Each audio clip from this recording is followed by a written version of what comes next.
Hey everybody, Scott Horton here, inviting you to check out the Future Freedom Foundation at fff.org. They've got a brand new website with new and improved access to more than 20 years worth of essays promoting the cause of liberty. And FFF's writers, including Jacob Hornberger, Jim Bovard, Sheldon Richmond, Anthony Gregory, Wendy McElroy, and more, aren't just good. They're the best at opposing and discrediting our corrupt overlords in Washington and their warfare, welfare, regulatory police state. That's the Future Freedom Foundation's new and improved site at fff.org.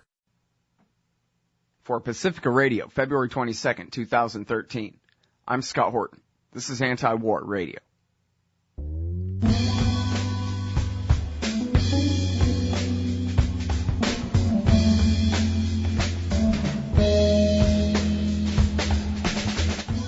All right, y'all, welcome to the show. It is Anti-War Radio.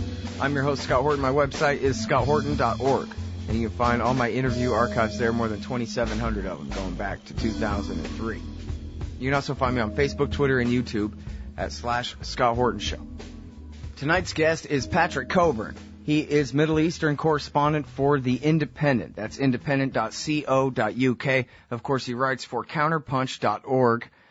3 brand new articles there we'll be talking about tonight. And he's the author of the book, most recently, of the book Muqtada al-Sadr, the Shia Revival, and the Struggle for Iraq. And as I was mentioning, there's 3 new Counterpunch articles, all of them about his recent trip back to Iraq. Welcome back to the show, Patrick. How are you doing? Hi, how are you? I'm doing great. Appreciate you joining us tonight. And so you took a trip to Iraq for, 2 or 3 weeks there? Yeah, I was there for about 3 weeks, all over the place, really, in Baghdad, in Basra, up and down the Tigris and Euphrates rivers, and in Kurdistan as well. Okay, and so I guess, first of all, since it is 10 years, just without having to catch us up on what's happened in the last 10 years, what's it like there, say, in Baghdad 10 years later? It's pretty bad. I mean, I was kind of shocked how bad it was. First of all, not much has changed. I think that maybe, I don't know what Iraqi oil revenues have been collectively over the last 10 years, but let's say, $500 billion. But there's scarcely a new building. It all looks very shabby. Electricity 2 hours on, 2 hours off. There was some rainfall the first day or two I was there, which should drain away because a lot of money's been spent on a new sewage system, except somehow there isn't a new sewage system. So you've got great pools of water and sewage in the streets. I mean, Iraqis find this pretty infuriating that 10 years after the war, they still can't live a normal life. Yeah, I mean, even just the basics of electricity. I remember it was sort of a matter of concern even back in 2004 and 5 that, geez, you can't get the electricity on yet? It seems like the occupation is failing. Now, you're telling me the same story in 2013. Yeah, I mean, basically, it's grand theft. It's embezzlement. And also a sort of dysfunctional government, that even if they can produce the power, they don't have they couldn't really distribute it, or people in the electricity ministry told me. So, things are a bit better in terms of violence compared to 2006 to 7, but then we were getting 3,000 bodies a month turning up. Now, these days, there are bombings in Kirkuk, bombings in Sadr City, there are assassinations, there are kidnappings. It's still one of the more dangerous places in the world, but I could say, you could say it's a bit better than it was 5 years ago. Mm-hmm. Now, in a way, I guess from a certain point of view, really the American mission, whether they realized this in the first place or not, was ultimately to put the Shiite coalition in power and then get kicked out. And so the Sunnis basically, after getting kicked out of Baghdad back in 2006 and 7, that was when they worked out the deal with the Americans to stop fighting for a while, but they made the deal that eventually they would be kind of subsumed within the government, given army jobs, given work, included in, more in the government. And so has that happened? It hasn't, and it's very relevant because the Sunni are all in the streets at the moment in Ramadi and Fallujah and Mosul in Tikrit. that demanding an end to discrimination. I mean, at that time, as you rightly say, they sort of decided that they couldn't fight the Shia and the Americans at the same time, so they did a deal with the Americans. They never stopped attacking the Shia, blowing up laborers in the markets or attacking government facilities. But they never really got all the jobs they expected. Now they are launching a sort of offensive of their own. And it's critical to the future of Iraq. What happens? Are we going to see a new sort of Syria-type situation occur in western Iraq where the Sunni are dominant? Are we going to see an intervention by outside Sunni powers like Saudi Arabia or Qatar or Turkey? So the crisis is getting hotter and hotter there. There was a sort of stability between about 2008 and 2011. But the sort of consensus between Kurds and Shia and Sunni has broken down. There's more and more animosity between the leaders. They're not on speaking terms.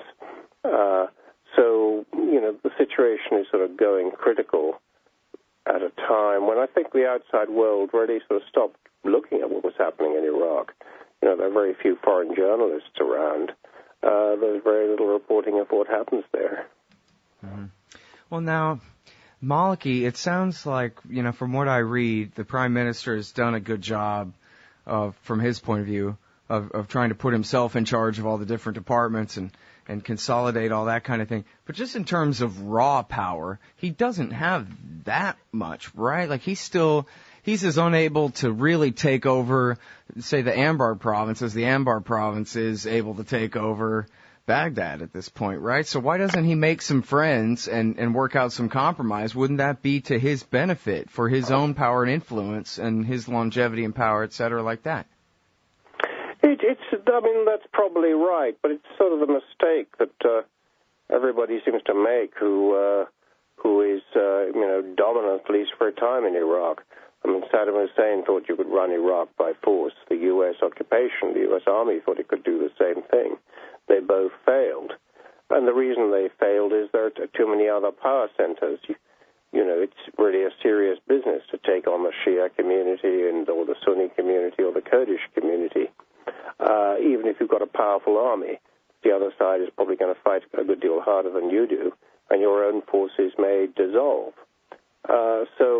For the moment, the government seems to be underestimating what's happening in Anbar province. Seems to think that they can wait it out, they can buy off some tribal leaders, they can make a few concessions, and then nothing much will change. They might be right, but I doubt it. I think things really are changing because the Sunni feel emboldened because of Syria and other regional changes.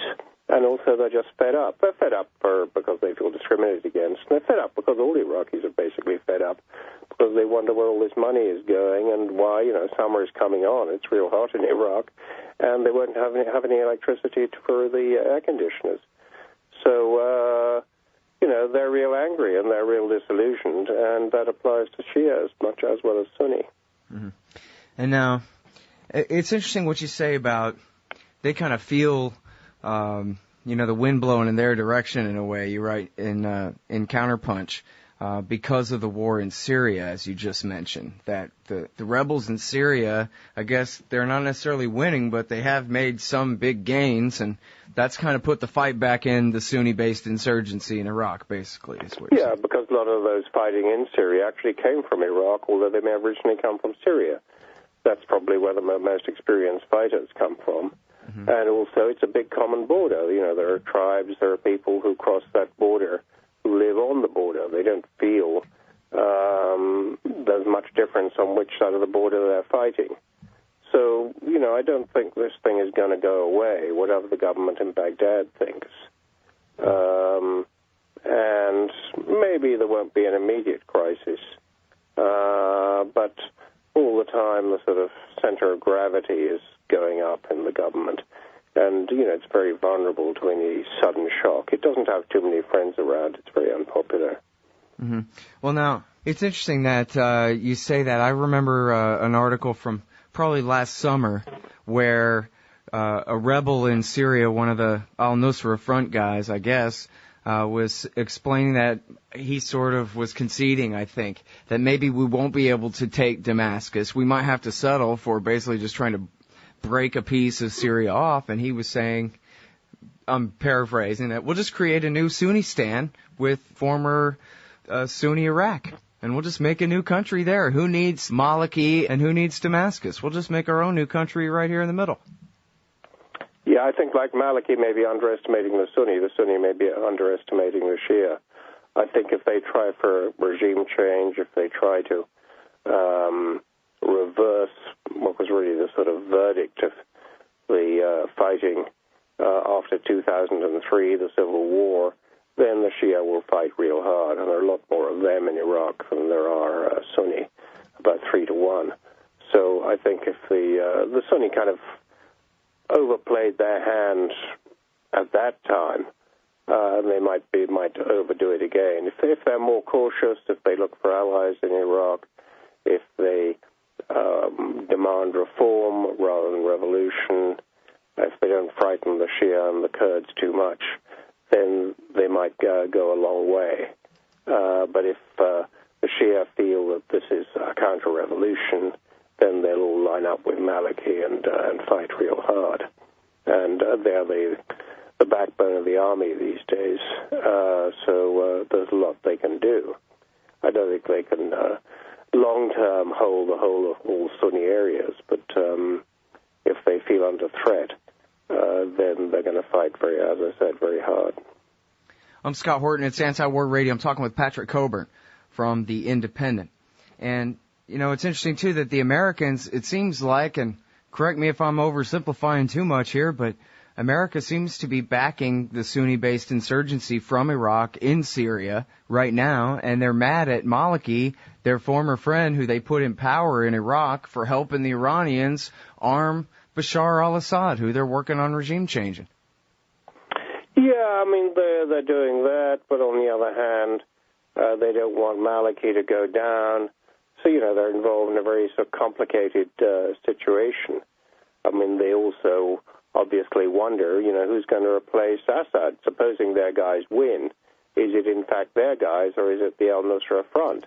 Is it the same Al-Qaeda that was supposedly fighting the U.S. Army in western Iraq that suddenly are going to be among the big new players in Damascus? That isn't great news for them. So I think they sort of don't really know what to do. They're going to arm the rebels, but which rebels they're going to arm?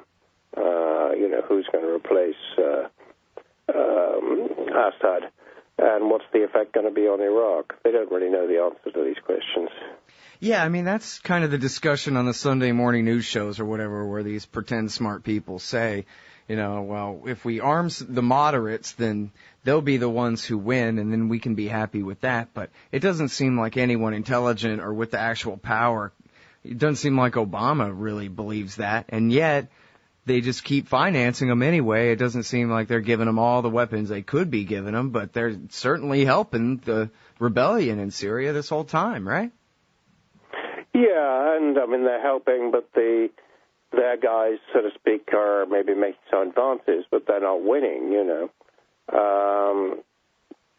So, you know, we'll see what happens. You know, I think that they're tempted to to arm them to go for a military victory, and you know, it's noticeable that the rebels don't want to talk. That they think that ultimately the U.S. and the Europeans and Saudi Arabia will back them for a military victory. And so every 5 minutes, the opposition say, we won't talk to Bashar al-Assad, we'll talk to somebody else. But why should Assad give up when he still holds all the cities of Syria? The opposition haven't been able to take a single city yet. Mm-hmm. I mean, they've made some inroads, but they haven't captured a single city. And there hasn't been a sort of mass defection from the regime. You know, there have been individuals that have gone over, but there haven't been battalions that have changed sides or senior generals who've changed sides with their troops. So it's the regime is showing that's the ingredients for a stalemate at the moment. That might change, but that's the present situation. Yeah, the Americans are afraid to help them really win, but they do say, they basically agree with the rebels, right? The Obama administration, that, we certainly don't insist that you talk to Assad. You shouldn't talk to Assad. Assad's days are numbered and finished and all of these kinds of things. So the rebels have reason to hold out for American full-fledged help, whether it's really coming or not, right? Yeah, I mean, Hillary Clinton and people were saying things like that, and John McCain and so forth. But as soon as you say we aren't talking to Assad, then you're not talking because there's nobody else to talk to. They say we'll talk to moderates in the regime. Who are these moderates? Assad is the boss there, and he, as I said, things maybe got a little bit worse for him, but he's by no means losing yet, and he may well think that he can last this out. So basically, he's got to. He doesn't want to compromise, and there's nobody to compromise with. All right, now back to Iraq. There are parliamentary elections, right? Nationwide elections coming up in April. Do you expect much of a change in coalition there'll be power? Local elections in April, then parliamentary ones next year. It's difficult to know. It's kind of interesting. I mean, I was all over southern Iraq. Last time round, we had the government Maliki was having an offensive against the Sadrists who are kind of on the run. So in areas that they're powerful, they didn't have that number of representatives. This time they'll do better. How will Maliki do? He's very unpopular among the political class, or the leadership of the Kurds, the religious leadership of the Shia. But maybe the Shia as a whole, the voters will feel they're under pressure from the Sunni, and they should rally behind that boy. So we'll see how that goes. I mean, that's quite interesting. Then we have parliamentary elections sort of next year. And, at the moment, Maliki is in a funny position, but in some way he's destabilized by what's happening in Syria, because that's emboldened the Iraqi Sunni to be tougher, to protest. But at the same time, one of his main backers is Iran, and Iran doesn't want him to another crisis in Iraq at the moment, when they've got a crisis in Syria and a crisis in relations over sanctions and nuclear weapons, nuclear enrichment and so forth. So they'll back Maliki, or they're telling people they'll back Maliki for the moment, but will they back him beyond this year? Will they back him beyond the parliamentary elections? And that seems to be up in the air. It's not clear yet. For the moment, though, they want to support him, but they don't want to see him go down at this moment and produce another crisis in Iraq. Mm-hmm. Well, does he have enough actual authority on a day-to-day level where he could cancel election results and just make himself Saddam for life? No, it couldn't be done. Too many enemies, it's sort of, there is an electoral system. It doesn't work very well and so forth, but he just doesn't really have the strength to do that. He might have a go, but I doubt it. He sort of behaves. You take the last election in 2000, parliamentary election 2010. Mm-hmm. I mean, his coalition got about 24% of the vote. He got about sort of just under 3 million votes, and there are about 19 million registered voters in Iraq. It isn't that high a proportion of the population. But he sort of ruled as if he had a tremendous mandate from the voters, which just isn't there. And he needed kind of to maintain a consensus. And he's done the opposite. But I doubt if he has the strength to sort of try to sort of go for a dictatorship and just stop having elections at all. And now, so do you think that in the near future you'll have a reorientation where maybe the Sadrists will ally with the Sunnis and really make a Iraqi nationalist coalition and freeze out the Dawa Party guys? I think there'll be sort of parallel attacks on Maliki. I mean, that's kind of his strength, that he has lots of enemies, but the enemies plural, and they don't like him, but they don't like each other much. They're suspicious of him. Muqtada has been saying, good things about the Sunni. He's attacked Maliki for giving the impression that the Shia want to dominate everybody else. But, for a lot of Sunni are still very suspicious of him, seeing him as Muqtada, the sort of Sunni killer, the Mahdi army, playing the most prominent role in the civil war in 2006 and 7. So all these people are pretty suspicious of each other. And there's blood between them. There's blood between the Sunni and the Kurds, and between the Sunni and the Shia. It's difficult for this to be forgotten. And Maliki can exploit this. He also has a lot of money. He has a lot of jobs, about 3 million jobs. He has. There aren't many jobs in Iraq. He has a lot of things going for him. It's not enough to run the country by force, but it's enough to fight a battle, and a political battle. I mean, one sort of leading satirist made a point to me that that all the factions are strong. They all have reasons for strength: the Sunni, Maliki, the Kurds, the Shia, the Sadrists. So nobody has a pressing reason for compromise, and that's why this crisis might go on for a long time. Yeah, it sounds like the country really is de facto split apart like Joe Biden wanted all along, right?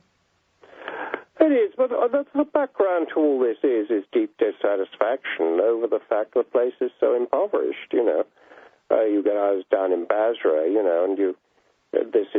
Basra is in the center of about 70% of Iraqi oil production, some of the greatest oil fields in the world. But you drive around the poorer parts of Basra and you see heaps of uncollected garbage and herds of goats sort of living on the garbage. You see sort of pools of sewage. What happened to all the money is what Iraqis ask. This is a very sort of dysfunctional government, massive corruption, embezzlement, government thwarting any attempts to monitor or suppress this. So people are real angry about this. The whole country is full of young men who don't have jobs. I was talking to one professor at a college in Baghdad, and he was saying, come to my class and ask people what they want to do, and 95% will say they want to leave Iraq. So, but if they could get jobs, only about 2% of them would want to leave Iraq. It's really simple that you have a very bad government stealing a lot of money, and people are suffering a lot. Well, and now you also said you went up to Kurdistan, and you write in Counterpunch that things look a lot better in Kirkuk than they did 10 years ago. That was for sure. Yeah, I mean, things are better up there. There's an oil boom. You have a single sort of government authority. Security is better. I don't know. I mean, I'm sort of, it's kind of boomtown atmosphere. At the same time, what I was thinking when I was there was it reminds me a lot of Ireland about before the crash of 2008, when the Celtic Tiger was bounding along, when people were saying good things about the Irish economy. Mm-hmm. The Irish felt that, finally, they'd achieved economic prosperity forever. And then, whoops, the whole thing sort of blew up. It all turned out to be, not just a boom but a bubble. And there's slightly the same atmosphere in Kurdistan. It's a very vulnerable place, You can be in Erbil in a sort of fancy hotel, but a few miles away in Mosul, at the same time as I was there, they assassinated the head of a general in charge of intelligence. There were bombs down in Kirkuk, another few not very far away. And the whole, Kurdistan is pretty corrupt too. But it does have a sort of single government in charge, and security is quite good, and things like electricity work much better than Baghdad. But it's not. They try to present themselves as the other Iraq, completely different from Baghdad. But actually, an awful lot of things are bad in Baghdad and bad in Kurdistan as well. Yeah.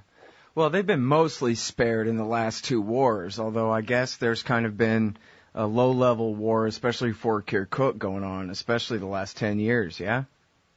Yeah, there's lots of sort of tension. I mean, in them, this is getting worse. It's sort of rather bizarre that the Kurds are part of the government, but at the same time, they, last year, the government was massing troops, threatening to invade areas disputed with the Kurds. The Kurds were doing the same thing with their army, and, they were practically at war.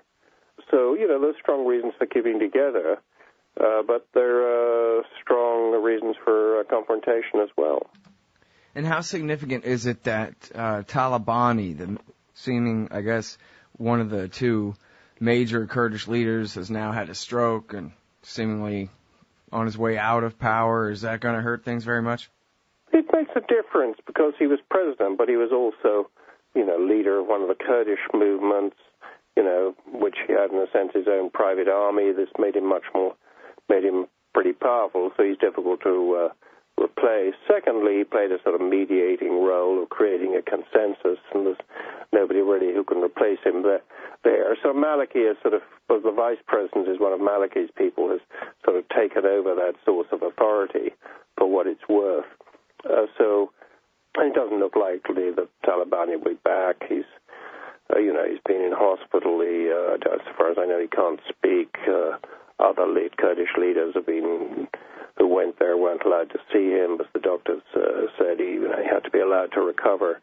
So, that does make a difference. All right, Patrick. Well, it's great to talk to you again. Thank you very much for your time on the show tonight. Thank you. Everybody, that's Patrick Cockburn from the London Independent. That's independent.co.uk. And he's got 3 new ones at counterpunch.org about his recent trip to all parts of Iraq.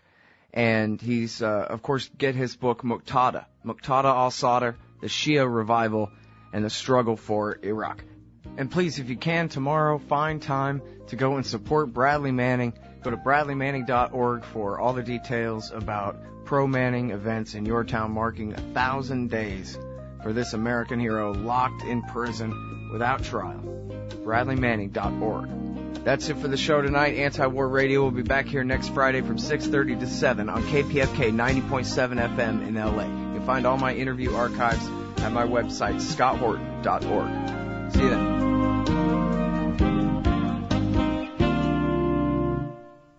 Hey ladies, Scott Horton here. If you would like truly youthful, healthy, and healthy-looking skin, there is one very special company you need to visit, Dagny & Lane at dagnyandlane.com.